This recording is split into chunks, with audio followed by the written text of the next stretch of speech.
Hey, salut tout le monde, on se retrouve aujourd'hui pour une nouvelle vidéo qui n'est autre qu'un update lecture. J'ai pas mal de romans à vous présenter et vous allez voir que parmi ceux-là, il y a deux coups de cœur. Donc j'ai trop hâte de vous en parler.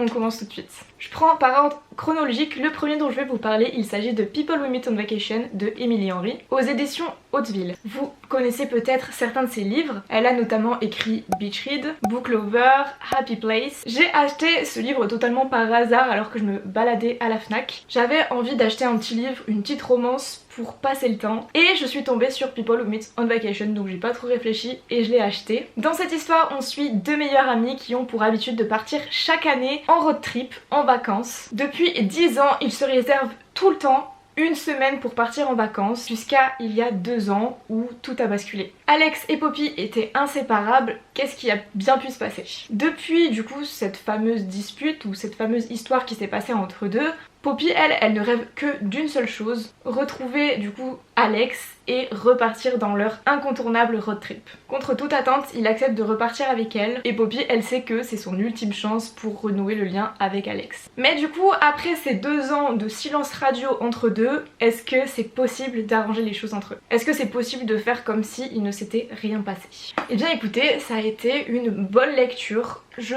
m'attendais je pense à être un peu plus enthousiaste pour vous en parler. Mais voilà, c'est une bonne lecture mais sans plus. On commence l'histoire, les deux personnages principaux ne se parlent plus. On sait qu'il s'est passé quelque chose entre eux mais on ne sait absolument pas quoi et on va le découvrir en fait au fur et à mesure du roman. Et en fait ce qui m'a étonnée c'est que le livre fait 400 pages. Et les 300 premières pages, c'est que de l'amitié. Que de l'amitié. On est sur un slow burn, mais un peu trop slow à mon goût. J'avais pas acheté ce livre pour de l'amitié. Moi, je veux du concret, de l'amour. Des déclarations, des petites attentions toutes mimi, alors que là, ils sont quand même pas mal distants tous les deux. Ils restent distants, pourquoi? Parce qu'ils savent qu'il y a de l'ambiguïté entre deux et qu'il y a en fait une barrière à ne pas franchir, au risque de briser leur amitié. L'histoire, elle se déroule du coup en deux temporalité. On a les road trips du passé et du coup le fameux road trip de réconciliation. J'avoue j'ai été un peu perdue dans cette timeline, j'avais un peu du mal à m'y retrouver. Et en fait on a du coup tellement de passages d'amitié où on suit leur quotidien que quand le moment fatidique arrive, j'étais là en mode ah c'est maintenant! C'est maintenant là qu'ils sont en train de se pécho, parce que j'avais pas suivi, on était tellement sur un slow burn que voilà, moi limite j'y croyais plus. Un second point aussi qui m'a un petit peu déplu, c'est qu'on a qu'un seul point de vue, on a que le point de vue de Poppy. Et j'aurais adoré, mais adoré avoir le point de vue de Alex. Il est plus réservé que Poppy, Poppy voilà, elle a une grande gueule, elle est un peu extravertie, lui il est plus introverti. Il est plus réservé, on a un peu du mal à le cerner, on sait pas ce qu'il pense. Il laisse vraiment pas trop paraître ses émotions. Et du coup on est comme Poppy, on sait pas du tout comment interpréter ses actions. Bon par contre j'avoue la déclaration à la fin, les larmes, le ruisseau, ça c'était absolument adorable, vraiment une des plus belles déclarations que j'ai pu lire je pense. Ils s'ouvrent enfin, ils parlent de leurs faiblesses, ils parlent de ce qu'ils ressentent. Par contre ça dure pas longtemps, hein. Ça dure 3 pages à tout casser et après c'est fini. Mais je sais pas, ces 3 pages étaient pour le coup très intenses et elles m'ont beaucoup touchée. Ce livre pour moi c'est un peu une ode de quand on veut on peut. On peut faire en sorte que ça marche même quand les deux personnes sont très différentes. Alex il est du genre à être amoureux de l'amour, il veut se marier, il veut avoir des enfants, il veut avoir un peu la vie rêvée en fait du couple et d'une situation familiale avec une grande maison, avec un labrador, tout ça. Il veut vraiment une vie simple composée d'amour et d'eau fraîche. Et Poppy elle est tout l'opposé, mais vraiment l'opposé. Elle aime le fait de n'avoir aucune attache, elle a même en fait peur de s'attacher aux gens et du coup que cela impacte du coup son cœur. Elle aime voyager, elle a vraiment la bougeotte, elle a pas l'habitude de rester en fait au même endroit, dans la même ville ou dans le même pays. Elle aime voilà déménager constamment, elle aime changer de mec constamment, vraiment. Avoir une vie toute rangée, elle ça l'intéresse pas du tout. Forcément du coup ils ont des quotidiens de vie mais tellement différents qu'on se demande, on se dit mais comment leur histoire d'amour peut marcher. En fait j'aurais aimé que la déclaration d'amour arrive beaucoup plus tôt dans le roman et qu'on ait en fait toute une partie sur le après. Alors que là cette déclaration elle arrive vraiment à l'avant-dernier chapitre et on sait pas comment ils vont s'en sortir face à tous ces questionnements. On se rend compte en fait qu'ils sont tous les deux terrifiés par l'amour qu'ils se portent l'un et l'autre. Ils ont super peur de se faire du mal. Du coup ils préfèrent ne pas franchir cette limite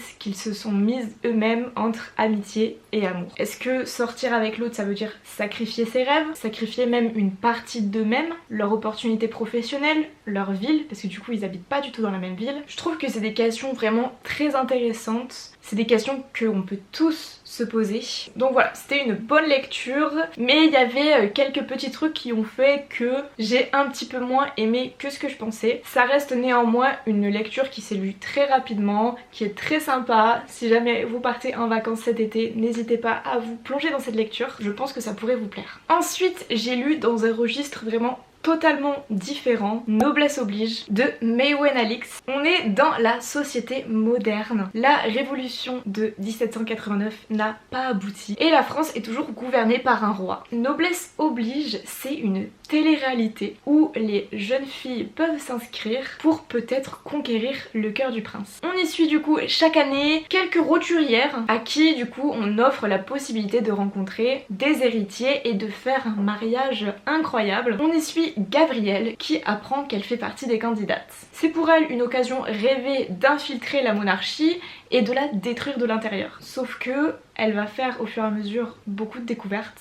qui vont dépasser tout ce qu'elle avait pu imaginer. Et bien écoutez, c'était une lecture très sympathique. Je ne m'attendais absolument pas à ce que l'histoire ait cette tournure. Je m'attendais à quelque chose un peu dans le même style que La Sélection. Pas du tout. Vraiment pas du tout. La romance n'est absolument pas au premier plan dans ce livre, vraiment on en est loin. On est dans un univers je trouve qui est beaucoup plus sombre, je crois que le livre est conseillé aux personnes à partir de 16 ans. Parce qu'en fait du coup parallèlement à cette télé-réalité, on a une enquête. La femme du duc est morte dans un incendie, est-ce que c'était un accident? Est-ce que c'est un meurtre? Gabrielle, elle va chercher des indices. Elle va tenter de découvrir du coup tout ce qui se passe sous ses paillettes et ses feux d'artifice, sauf que ça va vraiment être assez risque et péril. Étant donné que c'est une télé-réalité, il va y avoir on va dire des speed dating et lors du coup de ces dates avec le prince, on va très vite se rendre compte que le prince fait beaucoup plus attention à l'image qu'il renvoie qu'à vraiment s'intéresser en fait à ses prétendantes. Par exemple quand parfois il est avec Gabrielle, il lui demande de refaire certains plans. Vraiment il n'y a rien de naturel dans tout ça. Tout est scripté, tout est réfléchi. On comprend vite que même si c'est une télé-réalité où on est censé trouver l'amour, il n'y a vraiment pas d'amour là-dedans. Tout ça c'est politique, tout ça c'est contrôlé. Et Gabrielle, sans trop savoir pourquoi, elle va taper dans l'œil du prince. Ce qui la propulse en fait un peu au top des charts. On va la placer en fait en tant que favorite un peu du public, du prince, de tout le monde. Et donc ça va faire d'elle la possible future reine avec tous les enjeux que ça représente. Il faut savoir que les femmes qui ne trouvent pas de mari à noblesse oblige, elles sont pas simplement renvoyées chez elles. Non, ça serait trop facile. Elles vont au couvent, ce qui est vraiment pas fun. 0 sur l'échelle du fun. Du coup, tout le monde a un peu cette pression de plaire, de taper dans l'œil de quelqu'un. Et Gabrielle va très vite se rendre compte qu'en fait, elle n'est qu'un pion dans toute cette histoire. Elle se rend compte que tout ça c'est bizarre parce que dès le début, on lui assigne la meilleure conseillère en images, la meilleure couturière, qui du coup forcément travaille pour le roi. Sauf que Gabrielle, elle a toujours détesté tout ça, elle a toujours détesté la monarchie. Elle aimerait vraiment la voir couler. Elle va participer à cette émission dans un but bien précis et ce n'est pas tomber amoureuse. Et donc nous, quand on suit Gabrielle, il y a aussi des petits trucs qui au fur et à mesure nous font tiquer. Notamment le fait qu'elle soit constamment suivie par un garde et qu'elle ne doit pas s'en éloigner, sauf qu'on lui dit pas vraiment pourquoi. Le roi, le papa du coup de son prétendant, du prince, lui fait clairement comprendre qu'une fois qu'ils seront mariés, il faudra vite qu'ils aient un enfant, que ça serait même mieux s'ils avaient des jumeaux. Et là on se dit oula, là il y a anguille sous roche. Et à un moment donné, Gabrielle elle va voir quelque chose qu'elle n'aurait pas dû voir. Et à partir de ce moment-là, le cauchemar va commencer. Elle va vraiment découvrir des choses très très sombres et va être prise dans l'engrenage de la télé-réalité avec le tic-tac de l'émission qui avance, qui ne l'attend pas et qui ne la laisse pas du tout digérer en fait tout ce qu'elle vient de voir et tout ce qu'elle vient d'apprendre. Et en fait pour elle ça va être de plus en plus difficile de jouer le jeu devant la caméra, de garder la face. Et je vous avoue que même moi pour tout ce qui est des révélations je ne m'attendais pas du tout à ça. Dès que Gabrielle arrive à Noblesse oblige, j'ai trouvé que la lecture était vraiment très très addictive. Tout s'enchaîne très rapidement et en fait on a hâte de découvrir ce qui se passe derrière tout ça. Gabrielle du coup vu qu'elle enquête, elle cherche à récolter des informations. Donc elle pose une question à quelqu'un, la personne elle lui dit faites attention à ce que vous dites, ça pourrait attirer les soupçons et vous attirer du coup aussi des gros problèmes. Et elle est là, ok d'accord monsieur, très bien, bon je m'en vais alors. Gabrielle va falloir creuser un peu plus parce que sinon dans 10 ans on y est encore ma belle hein. Pour moi, l'univers était vraiment très intéressant mais pas assez construit. Pareil pour le développement des personnages secondaires, j'ai trouvé qu'il était quasi inexistant. Alors que au contraire, ça aurait pu être hyper intéressant en fait d'avoir aussi un point de vue ou du moins d'en savoir un peu plus sur les autres candidates. Là, on reste beaucoup focus sur Gabrielle. J'attendais du complot, j'attendais des coups bas entre les différentes candidates et nada. À l'intérieur du château, on ne sait rien. On ne connaît pas la vie du public, on n'a pas trop de nouvelles des proches de Gabrielle et je pense que ça aurait pu être vraiment intéressant de montrer cet aspect de la télé-réalité qui est que les caméras ne montrent que ce qu'elles veulent montrer. Tout peut être détourné, tout peut donner un sens différent. Et ça, je trouve que ça manquait. À part ça, j'ai trouvé que les idées étaient vraiment hyper innovantes. Et voilà, à part ces quelques petits points négatifs, c'était quand même une très bonne lecture. Il y a eu de très bons retours sur BookTok, même sur Bookstagram, etc. Donc si c'est une lecture qui vous intéresse, n'hésitez pas aussi à tester. Dans le style, ça m'a rappelé un petit peu ma lecture que j'ai fait pour Belle Morte, où au début, ça commençait bien et puis bon bah voilà, ça a un peu dégringolé au fur et à mesure. Mais il n'empêche que j'ai passé un très bon moment avec ce livre. On arrive sur un des coups de cœur, Nos plus belles années de Clara Hérault, publié chez Hachette Roman. J'ai emprunté ce roman du coup à la bibliothèque sur un coup de tête et dès que je l'ai commencé, j'ai pas pu le lâcher. L'histoire elle commence par le déménagement de Jade et Ambre. Elles emménagent dans une nouvelle ville très loin du cocon familial pour leurs études. Elles quittent leur famille et tout ce qu'elles connaissent pour démarrer une nouvelle vie, celle de la vie étudiante, qui est du coup censée leur offrir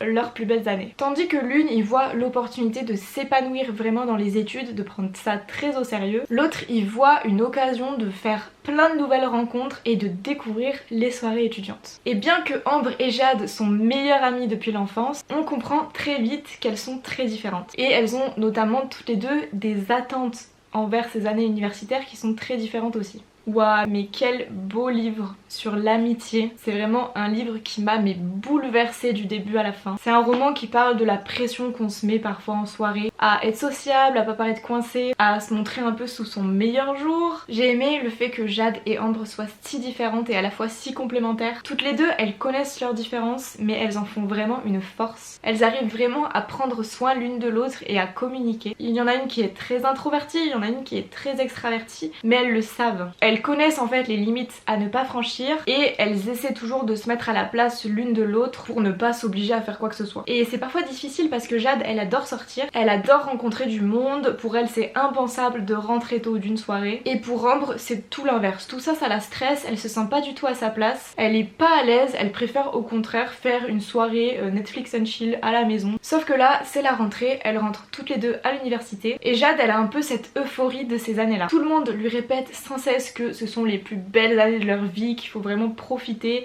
que c'est là où on fait un peu toutes nos expériences en étant jeune. Sauf que l'université ça a aussi son lot de dangers et c'est le principal sujet de ce livre. Parce que les deux meilleures amies vont malheureusement en faire les frais. My god, je me suis tellement sentie investie dans ce roman, dans cette amitié. J'avais vraiment envie de les prendre dans mes bras, de les soutenir parce que du coup ce livre aborde les violences sexuelles et je trouve que le sujet était parfaitement maîtrisé. La vie étudiante est bien dépeinte, les ressentis des personnages sont très bien décrits, très bien développés. Les deux jeunes filles sont très attachantes et vraiment nous touchent en plein cœur. Le discours de Jade à la toute fin est percutant et poignant. Sincèrement, c'était incroyable. Ce livre, il est poignant, il est impactant, il est révoltant aussi. J'ai parfois vraiment eu envie de crier, de hurler, de pleurer face à cette histoire qui reflète notre société. Notre société qui banalise en fait les agressions sexuelles et tout ce que ça peut engendrer, toutes les répercussions que ça a sur la vie de quelqu'un. C'est vraiment un livre super important, un livre à faire lire à tout le monde, les jeunes, les moins jeunes, parce que la notion de consentement n'est absolument pas négligeable. Et ce livre, il le crie vraiment haut et fort. Clara Hérault, elle a vraiment su retranscrire en fait les tabous autour des agressions. La victime à laquelle on demande comment elle était habillée, est-ce qu'elle a dit non? Sauf qu'on ne lui pose jamais la question, est-ce qu'elle a dit oui? Est-ce que vraiment elle était consentante? En fait, c'était un livre qui est tellement vrai que ça en était terrible. Nos plus belles années, c'est vraiment un livre qui est bouleversant et qui est criant de vérité et de sensibilité. Vraiment, lisez-le, il est incroyable. À la suite de ça, j'ai voulu partir sur une lecture un peu plus Et j'ai décidé d'emprunter à mon travail Sous les étoiles de Bloomstone Manor de Marie Orchard aux éditions Casterman. Et bien écoutez, c'était une très bonne lecture, pareil que j'ai beaucoup aimé. On suit Agathe qui a 19 ans et il faut dire que son quotidien n'est pas des plus palpitants. Elle est une dame de la cour, donc elle est obligée de participer à des bals, de se faire courtiser, sauf que elle, ça ne l'intéresse mais absolument pas. Avoir des conversations stériles sur la pluie et le beau temps, elle en a strictement rien à faire. Et d'ailleurs, elle n'hésite pas à le dire, elle dit vraiment tout ce qu'elle pense, quitte à choquer ses parents et aussi du coup à choquer la société. Eux d'ailleurs ils sont un peu désespérés, ses parents, parce que ils ont peur pour leur réputation. Agathe vraiment elle n'a aucun filtre et c'est un des aspects que j'ai adoré de sa personnalité. Elle boude les bals mondains, la danse, la couture, tout ça, ça ne l'intéresse pas. Elle ne vit que pour l'astrophysique. Sauf que en 1898, être une femme qui s'instruit, c'est très mal vu. Et Agathe, elle va très vite le comprendre. Sauf qu'un beau jour, ils vont déménager à la campagne, ils vont quitter Londres et ils vont être invités à déjeuner chez un de leurs voisins, Lord Stone, qui s'avère être un ancien prof de sciences à Oxford. Et lui, forcément, de suite quand il va discuter avec Agathe, il va voir son potentiel. Et à l'inverse de tout le monde, au lieu de la renier et de lui dire qu'elle n'a pas sa place dans le monde des sciences, il va la prendre sous son aile et carrément l'aider à étudier. Agathe au début, elle est un peu sceptique. Elle se dit, il y a anguille sous roche, ça cache peut-être une demande en mariage. Et Lord Stone, il va clairement lui faire comprendre que c'est pas du tout le cas. C'est juste quelqu'un en fait qui aime transmettre son savoir. Agathe, elle est trop contente parce que jusqu'ici c'était super compliqué pour elle d'avoir accès à des livres ou à des ressources en fait sur l'astrophysique. Grâce à sa gouvernante, elle se rendait en cachette à la bibliothèque pour emprunter des livres, mais c'était plutôt risqué parce que si ses parents la prenaient, ça serait la fin des haricots. Et pour la première fois dans le manoir de Bloomstone Manor aux côtés de Lord Stone, Agathe, elle va se sentir comprise, elle va se sentir tout simplement à sa place. Elle va se faire des amis, elle va discuter de sujets qui l'intéressent vraiment, sauf que ses parents, ils ont d'autres projets pour elle, la marier. Non franchement, c'était une super lecture. J'ai vraiment beaucoup aimé, voilà, ça parle du fait d'être une femme, de vouloir du coup s'instruire. Ça parle de sexisme parce qu'à un moment donné, Agathe, elle va vouloir faire un concours de sciences. Et étant donné que c'est une femme, on ne va pas du tout la prendre au sérieux. Donc elle va vraiment faire face à tout ça et vu qu'elle a un tempérament explosif, elle va vraiment pas se laisser faire. J'ai adoré l'ambiance qu'il y avait au manoir de Bloomstone. C'était cocooning, c'était réconfortant. Vraiment, j'ai beaucoup aimé. C'était top. Et enfin, on arrive sur le dernier livre qui n'est autre que le second coup de cœur. Les coquillages ne s'ouvrent qu'en été de Clara Hérault chez Hachette Roman. Étant donné que j'ai eu un coup de cœur pour Nos plus belles années, quelques jours après, je suis allée m'acheter son nouveau roman qui vient tout juste de sortir et c'était incroyable. Vraiment, c'était génialissime. Un peu comme pour du coup Nos plus belles années, on va suivre deux jeunes filles, Léna et Phoebe. J'ai envie de l'appeler Phoebe. Deux sœurs qui ont l'habitude de passer leur été sur la côte basque. Léna, elle, c'est la petite sœur, elle ne rêve que de surf et de faire la fête, tandis que Phoebe, elle vient de finir sa première année d'études de droit et elle est un peu à bout de souffle. Ces deux sœurs qui s'entendaient autrefois très bien n'arrivent aujourd'hui plus du tout à communiquer. Elles ne se parlent presque plus et on comprend vite que leur famille est au bord de l'implosion. Clara Hérault, elle est très forte. Vraiment, elle est très forte pour faire en sorte qu'on s'attache au personnage. Elle est très forte pour faire des romans bouleversants, des romans addictifs. On comprend très vite que Phoebe, elle ressent une pression énorme de la part de ses parents. Par rapport à ses études, sa mère reporte beaucoup de ses rêves sur elle et du coup elle a l'impression d'être constamment sous l'eau, de jamais faire assez, de jamais assez donner. En plus elle a rompu avec son copain récemment et c'est quelque chose qui lui pèse beaucoup parce qu'elle a l'impression qu'elle a pas fait le bon choix. Ce qui est vraiment touchant avec le personnage de Phoebe, c'est qu'elle cherche à tout prix en fait à remplir les attentes des autres, à être à la fois la fille intelligente qui a des bonnes notes à l'école, mais également la fille qui part à l'aventure, qui fait la fête. Sauf que au fur et à mesure, elle va se rendre compte qu'elle ne peut pas tout faire. Et il y a Léna, qui du coup la petite sœur de Phoebe, qui a l'impression d'être tout le temps dans son ombre. Elle aime pas l'école, elle a pas forcément des bonnes notes, elle doit passer le bac, mais après elle a envie de faire une année sabbatique et de partir en Australie pendant 1 an. Et par rapport à ça, leur mère lui fait beaucoup de reproches. Entre la mère et la fille, elles n'arrivent pas du tout à s'entendre et je dirais même à cohabiter ensemble. Et cette famille se déchire en fait au fur et à mesure. Ils n'arrivent pas à communiquer, ils n'arrivent pas à se dire les choses calmement. Ils en viennent toujours aux cris ou aux larmes parce que chacun a son point de vue, chacun a ses problèmes et personne ne va vraiment creuser en fait dans la vie des autres s'ils se sentent pas bien à savoir en fait quel est le noyau, qu'est-ce qui les rend comme ça. Lena, elle a vraiment l'impression d'être une déception pour ses parents, de ne jamais être à la hauteur, donc toutes les bêtises qu'elle va faire, ça va être en quelque sorte pour justifier la vie de ses parents. C'est-à-dire que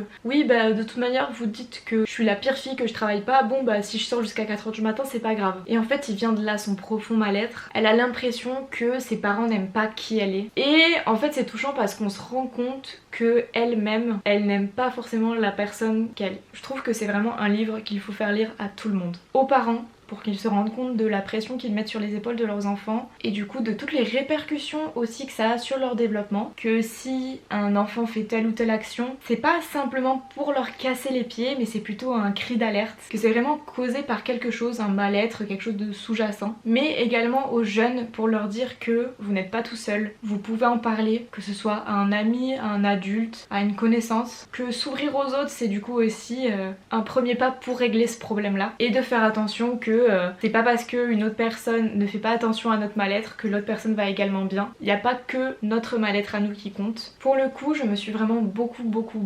reconnue dans Phoebe, qui se noie dans le travail pour ne pas penser à ce qu'elle ressent. Elle travaille dur, constamment, sauf que tout ça, à un moment donné, ça la rattrape, ça l'épuise jusqu'à ce qu'il y ait la goutte d'eau qui fasse déborder le vase. C'est un livre qui va parler de dépression, de burn-out, aussi de coming out. Vraiment j'ai adoré ma lecture, très bouleversante, vraiment je l'ai lu en quelques jours, mais parfois j'ai dû faire des grosses pauses parce que je faisais que pleurer, vraiment je n'arrivais plus à lire tellement mes yeux étaient en larmes. Phoebe m'a touchée, Lena m'a touchée, toute l'histoire de cette famille était incroyablement touchante. Vraiment, lisez ce livre, je pense qu'il peut vraiment trouver écho. Et certes, il va peut-être toucher là où ça fait mal, mais il va aussi apporter du réconfort parce que c'est une happy ending. Et bien voilà, j'ai pas mal parlé je crois, mais on arrive à la fin de cette update lecture. J'espère que la vidéo vous aura plu et qu'il y a certains de ces livres qui vous tentent. N'hésitez pas à me le dire en commentaire. Je suis super contente d'avoir eu 2 très beaux coups de cœur que je vous invite bien évidemment à découvrir. N'hésitez pas à mettre un petit like et à vous abonner si ça vous a plu. Et puis je vous dis à la prochaine pour une nouvelle vidéo. Ciao!